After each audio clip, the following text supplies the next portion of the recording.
For decades, the Internet was hailed as the ultimate frontier of human liberation. It promised a world without borders, a digital agora where the free exchange of ideas would democratize information, dismantle hierarchies, and unite humanity in a global, interconnected consciousness. It was the utopian dream of the early pioneers, a vision of a decentralized, censorship-resistant space where the only currency was truth, and the only barrier was the limits of one's own imagination. But as we moved deeper into the 21st century, beneath this gleaming, corporate-curated surface, a darker and far more resilient reality began to take root. As mainstream platforms, the gatekeepers of the modern public square, began to crack down on hate speech, misinformation, and extremist ideologies, a surprising phenomenon occurred.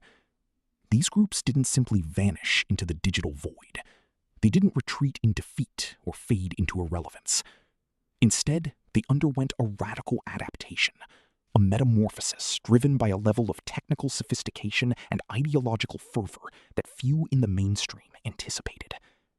They didn't just find new websites, they began to forge a parallel digital universe. They built a hidden, multi-layered infrastructure, a tech stack designed specifically to withstand what they term the digital siege. This is not merely a story about social media bans or the removal of controversial accounts. It is an in-depth investigation into the very architecture of the modern web, the vulnerabilities inherent in our centralized systems, and the shadows that have learned not just to survive, but to thrive within its foundations. The story truly begins with what historians and tech analysts now refer to as the Great Deplatforming. This wasn't a single event, but a series of tectonic shifts in the digital landscape, almost always triggered by explosive real-world violence. The tragic events in Charlottesville in 2017 served as the first major wake-up call. The Unite the Right rally, organized and amplified through mainstream social media, demonstrated with chilling clarity that digital rhetoric could have lethal real-world consequences. In the aftermath, the tech giants of Silicon Valley, companies like Facebook, Twitter, YouTube, and Google, found themselves under intense pressure to act. They were no longer seen as neutral platforms, but as complicit enablers. The response was a systematic expulsion of extremist voices. But the deplatforming went deeper than just social media. Payment giants like PayPal and Stripe, and even infrastructure providers like Cloudflare and GoDaddy began to cut ties with sites that promoted hate and violence. The strategy was simple in its conception: cut off their reach, starve their funding, and silence their message by removing their access to the essential utilities of the 21st century. To the casual observer, it seemed like a decisive victory for digital moderation. But for the extremist groups themselves, this wasn't an ending. It was a catalyst for a radical technological evolution. They realized that their reliance on centralized, corporate-owned platforms was their greatest weakness. If you don't own the servers, if you don't control the domain registrar, and if you don't have a direct line to the backbone of the internet, your speech is a privilege granted by a corporation, not a right protected by a constitution. The solution they devised was as ambitious as it was dangerous. They would build their own internet. This wasn't just about finding a new forum or migrating to a different social media app. It was about creating an entire self-sufficient digital ecosystem that mirrored the mainstream web, but operated under its own, often radical, rules. This effort moved far beyond simple websites and into the very foundations of the web, the infrastructure layer. They needed digital bunkers, places to talk, to organize, and to disseminate propaganda that were immune to the corporate ban hammer. This necessity led to a migration away from commercial, household name web hosts like Amazon Web Services or Microsoft Azure. Instead, they sought out hosting providers that marketed themselves as free speech havens. Companies like VanWaTech, based in Vancouver, Washington, emerged as critical players. VanWaTech became notorious for providing a home to sites like 8kun and Kiwi Farms after they were dropped by every mainstream provider. These bulletproof hosting services often operate in a legal gray area, exploiting the complexities of international law and the protections afforded by certain jurisdictions. They aren't just hosting content, they are providing a sanctuary for ideologies that have been exiled from the rest of the web. But hosting is only one part of the equation. To stay online, a website needs protection from the very people who want to take it down. This brings us to the concept of the stack cascade. When a site is dropped by a mainstream infrastructure provider like Cloudflare, it loses more than just its hosting. It loses its shield against distributed denial of service, or DDoS, attacks. Cloudflare's massive global network is what keeps most of the modern web online by absorbing the tidal waves of junk traffic used to knock sites offline. Without this protection, a controversial website is a sitting duck for activists, rival groups, and even state actors. To counter this, the extremist underground turned to even more obscure and often controversial firms. One of the most prominent is DDoS Guard, a Russian-based company that has provided protection for a wide array of extremist sites, including those linked to conspiracy theory movements like QAnon, and even the official sites of designated terrorist organizations like Hamas. DDoS Guard operates outside the reach of Western regulatory pressure, providing a Russian-based shield that is notoriously difficult for Western authorities to penetrate.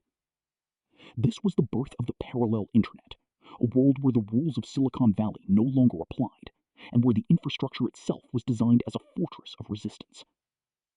As the infrastructure became more resilient, the platforms built upon it became more specialized and ideologically focused. We saw the rise of decentralized social media, platforms like Gab and Parler. These weren't just clones of Twitter, they were designed from the ground up as parallel universes. Gab in particular has gone to great lengths to build its own independent infrastructure, including its own servers and even its own web browser, Dissenter.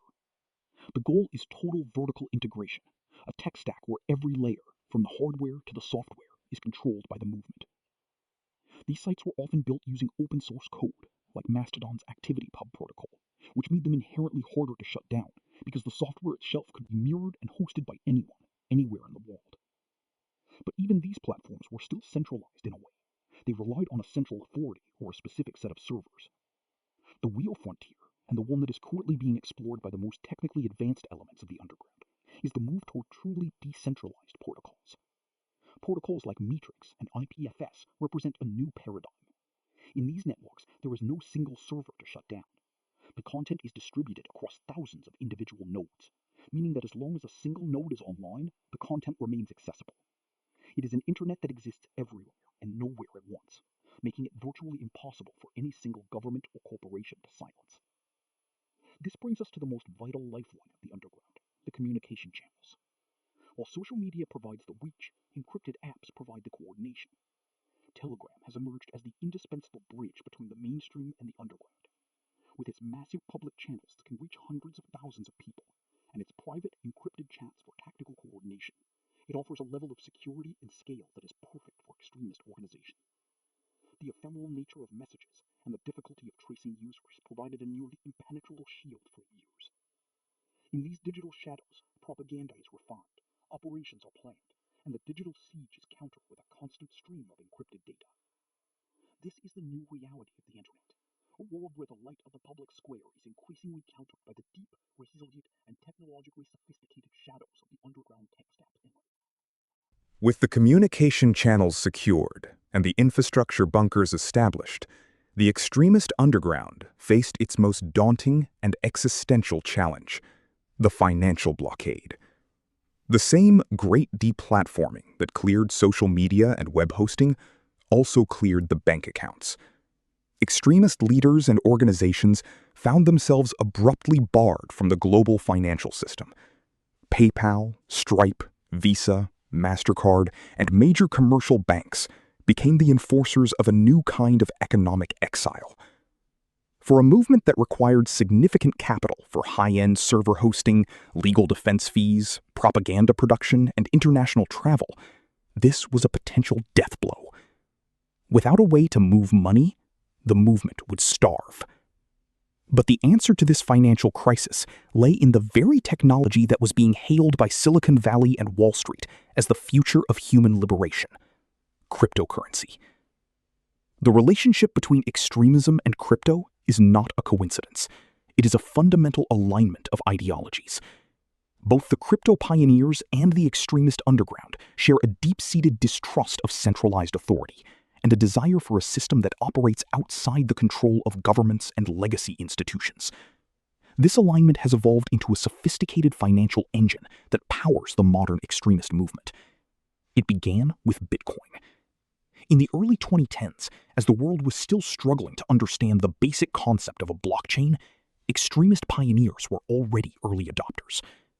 Andrew Anglin, the founder of the notorious neo-Nazi site The Daily Stormer, was one of the first to recognize the potential of Bitcoin. He didn't see it just as a speculative investment, but as a double-edged sword of financial liberation. By embracing Bitcoin early, Anglin was able to bypass traditional banking bans and accumulate a massive financial buffer that would protect him for years. As he was being sued in multiple courts and banned from every major payment processor, his digital wallet was quietly accumulating millions of dollars in value. This wealth was completely immune to the seizure orders of Western courts or the ethical moderation policies of global banks. It was a digital war chest, hidden in plain sight on a public ledger. But Bitcoin was only the beginning of the financial evolution. As the technology matured, so did the methods of the underground. The public nature of the Bitcoin blockchain, where every single transaction is recorded on a transparent, immutable, and publicly accessible ledger, eventually became a liability. Federal agencies like the FBI and the IRS, along with private forensic firms like Chainalysis and Elliptic, began to master the art of unmasking anonymous users. They developed sophisticated algorithms that could trace a donation from a radicalized individual's Coinbase account directly to an extremist's private wallet. They could map out the entire financial network of a movement, identifying key donors and tracking the flow of funds across borders. This increased scrutiny led to a new migration, the move toward privacy coins, with Monero leading the charge. Unlike Bitcoin, Monero is designed from the ground up to be untraceable.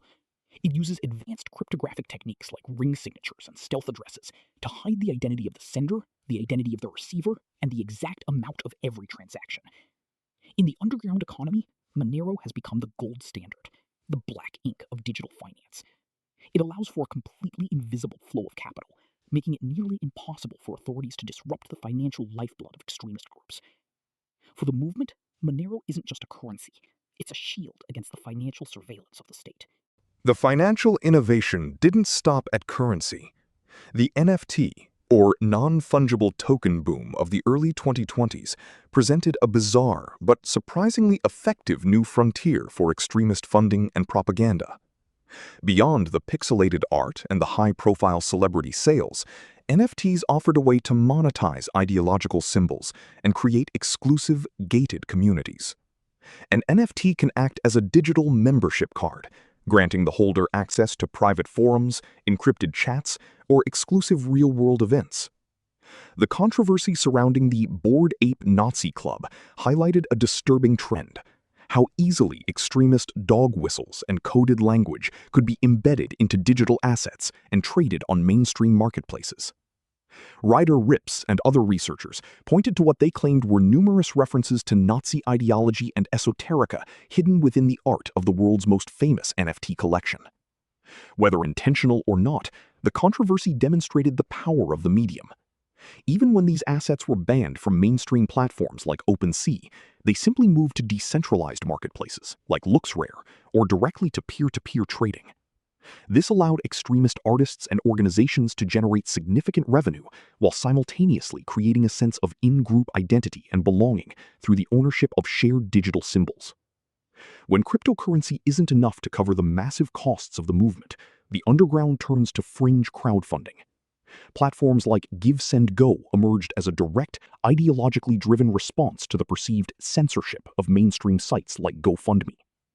By branding themselves as Christian or free speech platforms, GiveSendGo provided a vital lifeline for groups and individuals that had been banned elsewhere. These platforms have been used to raise millions of dollars for legal defense funds for those involved in the January 6th Capitol breach, operational costs for extremist militias, and even the logistics of international freedom convoys. This is the power of micro-donations, the accumulation of thousands of small, often recurring contributions from a loyal and radicalized base. When combined, these small amounts create a financial force that is incredibly difficult for authorities to stop. Unlike a single large donation that might trigger a bank's suspicious activity report, thousands of small transactions often fly under the radar. This decentralized funding model mirrors the decentralized nature of the movement itself, making it resilient to the traditional top-down interventions of law enforcement and financial regulators. But perhaps the most sophisticated and enduring development in this shadow economy is the rise of the merchandising arm. Extremist groups have learned to package their ideology into seemingly innocuous consumer products. From t-shirts and hoodies to stickers, patches, and even specialized survival gear, these products are sold through independent, self-hosted web stores that operate outside the reach of mainstream e-commerce platforms like Shopify or Amazon. The branding on these products is often highly coded. They use geometric patterns, Norse runes, or esoterical symbols that only those in the know can recognize. This serves a dual purpose. It generates a steady, reliable stream of revenue that is hard to track as extremist funding because it appears as simple retail transactions. Simultaneously, it acts as a form of real-world signaling, a way for members of the movement to identify each other in public while remaining invisible to the uninitiated or to law enforcement.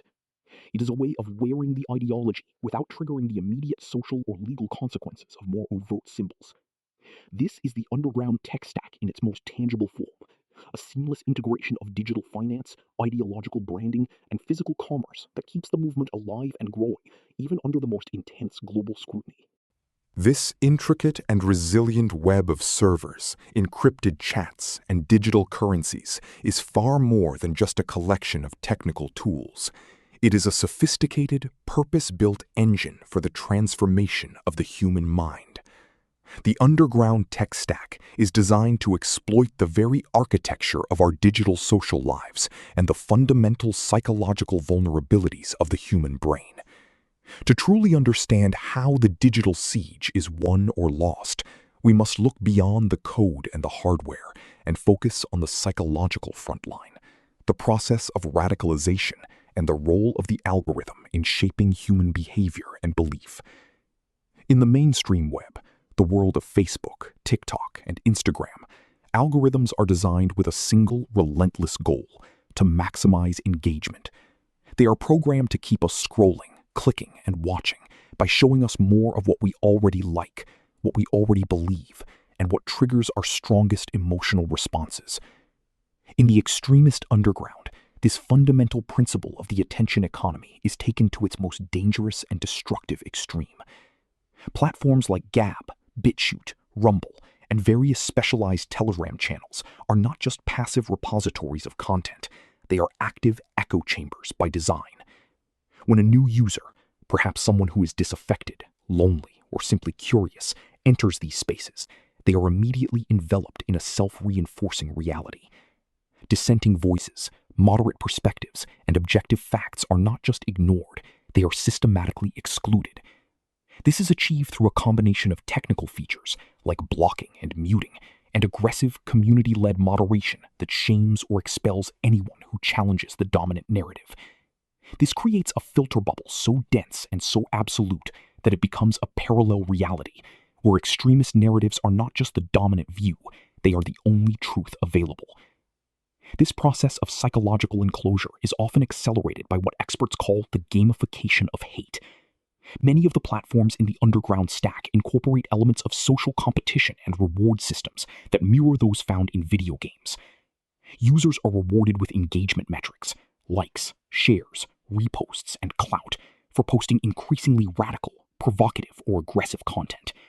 This creates a powerful and addictive feedback loop. The most extreme voices, the ones who push the boundaries of the group's ideology the furthest, are elevated to the top of the digital hierarchy. They become the influencers of the underground, incentivizing others to follow their lead in a race to the bottom of the radicalization curve. It is a digital meritocracy of extremism, where winning means becoming the most effective and most radical purveyor of the group's message. But the most potent and insidious weapon in the radicalization arsenal is the pipeline. Extremist groups have mastered the art of soft entry recruitment, a process that often begins in the most innocuous and mainstream spaces of the internet. It might start in a gaming forum, a hobbyist group, or even a seemingly harmless meme page on Reddit or Instagram. Through a process often referred to as red pilling, a term borrowed from the movie The Matrix, users are gradually introduced to increasingly radical ideas. These ideas are often disguised as edgy humor, alternative history, or skepticism toward mainstream institutions. Once a user's curiosity is piqued and their distrust of the mainstream is established, They are carefully funneled toward the deeper layers of the underground stack. They are invited to a private Telegram channel, then to a self-hosted forum, and eventually into highly exclusive, encrypted coordination groups. This pipeline is a masterpiece of digital and psychological engineering. It is designed to move a person from a casual, perhaps even accidental observer to a committed and radicalized activist, often without them ever realizing the profound threshold they have crossed. By the time they are fully immersed in the underground stack, their worldview has been completely restructured, and their ties to the mainstream world have been systematically severed. This leads us to the concept of on-life extremism, a term used by researchers to describe the seamless and increasingly inseparable integration of our digital and physical lives. The underground tech stack doesn't just stay on the screen, it projects power and influence into the real world with devastating effect. We see this in the way digital organization translates directly into physical action. The protests, the rallies, the freedom convoys, and the acts of domestic terrorism we see on the news are almost always the end result of months of digital coordination and psychological preparation within the underground tech stack. The tech stack provides the logistics for these events, the funding for the participants, and the ideological justification for the actions. It is a digital shadow that casts a very real, very long, and often very violent shadow over our physical societies. In this on-life reality, the anonymity and pseudonymity provided by the tech stack are crucial shields. They allow individuals to lead double lives, functioning as seemingly normal members of society, employees, and neighbors by day, while operating as radical activists and organizers by night. This digital anonymity fosters a profound sense of impunity. It encourages actions and rhetoric that would be unthinkable in a face-to-face, real-world environment. The computer screen becomes a barrier that dehumanizes the other, making it psychologically easier to justify harassment, threats, and even the planning of violence. This is the psychological core of the digital siege, a world where the traditional boundaries between the virtual and the physical have completely dissolved. In this new reality, the tech stack is not just a collection of tools, it is the architect of a new, more dangerous and more fragmented human experience, where the digital bunker becomes the primary lens through which the world is perceived and acted upon. One of the most alarming and strategically significant aspects of this digital-physical integration is the systematic infiltration of the very institutions designed to protect and serve society, the military and law enforcement. The underground tech stack has been refined into a specialized recruitment and radicalization tool for those with tactical training, access to weapons, and an understanding of operational security. Extremist groups recognize the immense, force-multiplying value of professionalizing their ranks with veterans and active-duty personnel. On platforms like Telegram and specialized gated forums, they create digital spaces that meticulously mimic military culture. They use the same jargon, the same hierarchical structures, and the same sense of intense, exclusive brotherhood that defines the military experience. They frame their extremist ideology as the true fulfillment of the soldier's oath, a way to protect the country from internal enemies that the mainstream government is supposedly unwilling or unable to face. This isn't just about finding more bodies for a protest or more voices for a digital echo chamber. It's about acquiring high-level tactical expertise. We've seen how digital organization within the underground stack has led directly to the formation of paramilitary-style boot camps in the real world. These are training grounds where the radicalization of the screen is translated into the lethal combat skills of the field. The tech stack provides the encrypted blueprints for these camps, the logistics for their secret operation, and the secure channels for the recruitment of participants.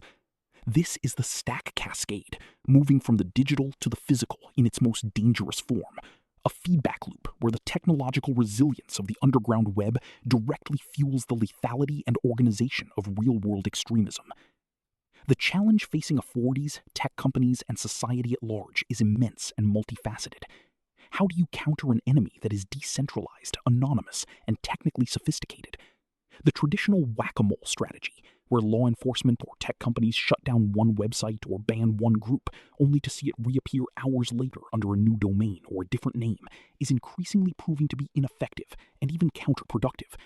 It often serves to harden the movement, forcing it to move deeper into the underground stack and become even more resilient to future interventions. Federal agencies like the FBI and the Department of Homeland Security, along with international bodies like Europol and Interpol, are locked in a constant high-stakes arms race with the extremist underground. They have had notable successes, such as the global takedowns of major DDoS-for-hire services and the unmasking of high-profile extremist funders through the painstaking analysis of blockchain data. But for every victory, the underground adapts with remarkable speed. The move toward privacy coins like Monero and the adoption of truly decentralized peer-to-peer protocols like IPFS, Matrix, and Nostr are direct and highly effective responses to the increasing pressure from law enforcement and mainstream tech platforms. As we look toward the immediate and long-term future, the digital siege is only going to intensify and become more complex. We are rapidly entering the era of the decentralized web, often referred to as Web 3, a new paradigm where the internet is no longer controlled by a few large central corporations, but is instead distributed across millions of individual nodes owned and operated by users. While this transition promises a more open, transparent, and censorship-resistant internet for everyone, it also provides the perfect, theoretically indestructible environment for the underground tech stack. In a world where there is no central server to shut down, no domain registrar to pressure, and where the network exists everywhere and nowhere at once, the traditional tools of content moderation, financial regulation, and law enforcement may become entirely obsolete. We are moving toward a post-platform era of extremism, where the movement is the infrastructure itself. This is the ultimate defining dilemma of the digital age. The very same technologies that promise to liberate us from corporate control, protect our privacy from government overreach, and democratize the global flow of information, also provide a perfect, impenetrable safe haven for the most dangerous and destructive elements of our society. The underground tech stack is not an aberration. It is a mirror of our own technological progress, a dark, distorted reflection of the very tools and philosophies we use to build our modern, interconnected world. Understanding this shadow infrastructure is no longer just a specialized matter for cybersecurity experts or counterterrorism analysts. It is a matter of fundamental survival for our democratic institutions and our social cohesion. The fight for the future of the internet is not just being waged in the sleek boardrooms of Silicon Valley or the high-stakes halls of government power. It is being fought every single day in the invisible, encrypted layers of the web, in the decentralized forums, the anonymous digital wallets, and the radicalized echo chambers of the underground. It is a battle for the soul of the digital age, and the stakes could not be higher. As the digital and the physical continue to merge into a single, on-life reality, the shadows cast by the tech stack will only grow longer and more profound. The fundamental question we must face is this: will we have the technical, legal, and most importantly, the psychological resilience to withstand this siege? Or will the underground tech stack become the new, unchallenged reality of the internet? This has been an in-depth investigation into the hidden architecture and the psychological front lines of modern extremism. This is American Chronicles. As we move deeper into the 2020s, the digital siege has entered a new and even more complex phase, driven by the rapid advancement of artificial intelligence and the intensifying global battle over the legal framework of the internet. The underground tech stack is no longer just about hosting and funding. It is now about the automation of propaganda and the exploitation of the very laws designed to protect digital expression. The rise of generative AI has provided extremist groups with a powerful new tool for the creation of hyper-realistic, highly persuasive content. We are seeing the emergence of AI-driven radicalization, where large language models are used to generate vast quantities of ideological material, tailored to specific audiences and distributed across the underground stack with unprecedented speed. This isn't just about quantity, it's about quality. AI can be used to refine extremist narratives, making them more emotionally resonant, and harder for automated moderation systems to detect. But perhaps the most disturbing development in this new frontier is the use of deepfakes. By creating realistic video and audio of political leaders, journalists, and public figures, extremist groups can create a state of epistemic chaos. When anything can be faked, the very concept of truth begins to dissolve. Deepfakes are used to manufacture scandals, incite violence, and discredit those who speak out against the movement. In the on-life reality of the underground stack, a well-timed deepfake can be more effective than 1,000 protests. It is a weapon of mass disinformation designed to shatter the social consensus and pave the way for more radical ideologies. Simultaneously, the legal battleground of the internet has become a central front in the digital siege. In the United States, the debate over Section 230 of the Communications Decency Act has reached a fever pitch. Section 230, which protects platforms from liability for the content posted by their users, is seen by some as a vital shield for free speech, and by others as a dangerous loophole that allows extremism to flourish. Extremist groups have learned to exploit this legal ambiguity, often framing their activities as free speech, while using the very platforms that are protected by the law to organize and radicalize. Across the Atlantic, the European Union has taken a more proactive approach with the Digital Services Act, or DSA. This landmark legislation imposes strict new obligations on tech platforms to moderate illegal content and provide more transparency into their algorithms. While the DSA is a significant step toward digital accountability, it has also triggered a new round of adaptation by the underground. Extremist groups are increasingly moving their operations to jurisdictions outside the EU's reach, or migrating to decentralized protocols that are inherently difficult for any single government to regulate. This global legal fragmentation is creating a patchwork internet, where the rules vary wildly from one country to another. Extremist groups thrive in these legal gray zones, moving their data and their funding across borders with the click of a button. They are the digital nomads of the underground, always one step ahead of the regulators and the law. This is the new reality of the digital siege, a world where the code is the law, and where the battle for the future of the internet is being fought not just in the servers and the wallets, but in the courts and the legislatures of the world. The underground tech stack is no longer a fringe phenomenon. It is a global infrastructure of resistance. It is a testament to the resilience of extremist ideologies and the power of technological innovation. As we continue to navigate the complexities of the digital age, we must recognize that The digital siege is not merely a domestic issue. It has profound geopolitical implications that are often overlooked. As extremist groups build their own independent tech stacks, they are increasingly becoming pawns, or sometimes active partners, in the high-stakes game of international cyber warfare. Foreign state actors, particularly those seeking to destabilize Western democracies, have recognized the immense strategic value of these underground networks. By providing hosting, funding, and technical support to extremist groups, these state actors can exert influence and sow discord without ever firing a shot. We see this in the way Russian-based infrastructure, like DDoS Guard, provides a safe haven for American extremist sites. This isn't just a business transaction. It is a form of asymmetric warfare. By protecting these voices, foreign powers can amplify internal divisions within their rivals, creating a state of perpetual social and political instability.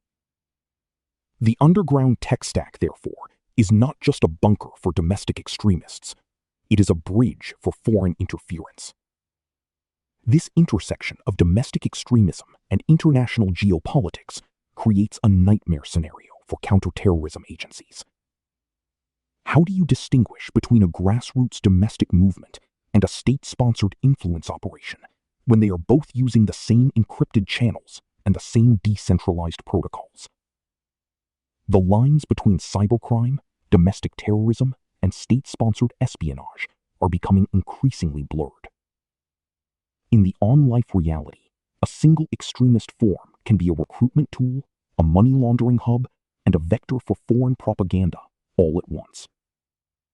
Furthermore, the rise of the underground tech stack is forcing a fundamental rethink of national security. Traditional notions of borders and sovereignty are increasingly irrelevant in a world where the infrastructure of a domestic movement is hosted on servers halfway across the globe. The digital siege is a global phenomenon that requires a global response. Yet the international community remains deeply divided on how to regulate the internet, with some nations advocating for total digital sovereignty and others for a more open but regulated global web. This lack of international consensus provides the perfect environment for the underground to continue its expansion, exploiting the gaps in global governance to build a truly borderless infrastructure of hate. The digital siege is not merely a domestic issue. It has profound geopolitical implications that are often overlooked. As extremist groups build their own independent tech stacks, they are increasingly becoming pawns, or sometimes active partners, in the high-stakes game of international cyber warfare. Foreign state actors, particularly those seeking to destabilize Western democracies, have recognized the immense strategic value of these underground networks. By providing hosting, funding, and technical support to extremist groups, these state actors can exert influence and sow discord without ever firing a shot. We see this in the way Russian-based infrastructure, like DDoS Guard, provides a safe haven for American extremist sites. This isn't just a business transaction. It is a form of asymmetric warfare. By protecting these voices, foreign powers can amplify internal divisions within their rivals, creating a state of perpetual social and political instability. The underground tech stack, therefore, is not just a bunker for domestic extremists, it is a bridge for foreign interference. This intersection of domestic extremism and international geopolitics creates a nightmare scenario for counterterrorism agencies. How do you distinguish between a grassroots domestic movement and a state-sponsored influence operation when they are both using the same encrypted channels and the same decentralized protocols? The lines between cybercrime, domestic terrorism, and state-sponsored espionage are becoming increasingly blurred. In the on-life reality, a single extremist forum can be a recruitment tool, a money laundering hub, and a vector for foreign propaganda all at once. Furthermore, the rise of the underground tech stack is forcing a fundamental rethink of national security. Traditional notions of borders and sovereignty are increasingly irrelevant in a world where the infrastructure of a domestic movement is hosted on servers halfway across the globe. The digital siege is a global phenomenon that requires a global response. Yet the international community remains deeply divided on how to regulate the internet, with some nations advocating for total digital sovereignty and others for a more open but regulated global web. This lack of international consensus provides the perfect environment for the underground to continue its expansion, exploiting the gaps in global governance to build a truly borderless infrastructure of hate. As we look toward the next decade, the digital siege will likely be defined by the emergence of even more radical and indestructible technologies. We are already seeing the early signs of autonomous extremism, where AI-driven bots and decentralized autonomous organizations, or DAOs, are used to manage the operations and the funding of extremist groups without the need for human leadership. In this scenario, the movement becomes a self-sustaining digital organism, capable of adapting to threats and expanding its reach with minimal human intervention. This brings us to the ultimate question: can the digital siege ever be truly won? Or are we entering a new era of permanent, low-level digital conflict? The resilience of the underground tech stack suggests that the latter is more likely. As long as the underlying vulnerabilities of our centralized systems exist, and as long as the tools of decentralization and encryption are available, the shadows will continue to find a place to thrive. The fight for the future of the internet, therefore, is not a battle that can be won through technology or law alone. It is a battle for the hearts and minds of the people who use these tools. It requires a new kind of digital literacy, one that empowers individuals to recognize and resist the psychological manipulation of the underground stack. It requires a commitment to social cohesion and a willingness to address the underlying grievances that drive people toward extremism in the first place. The digital siege is a mirror of our own society, a reflection of our technological brilliance and our social fragility. The underground tech stack is a reminder that the tools we build to connect us can also be used to tear us apart. As we move forward into an increasingly on-life world, we must decide what kind of internet we want to build. One that serves the common good and protects the dignity of every individual, or one that provides a permanent, impenetrable fortress for the forces of hate and division. The choice is ours, and the clock is ticking. This has been American Chronicles.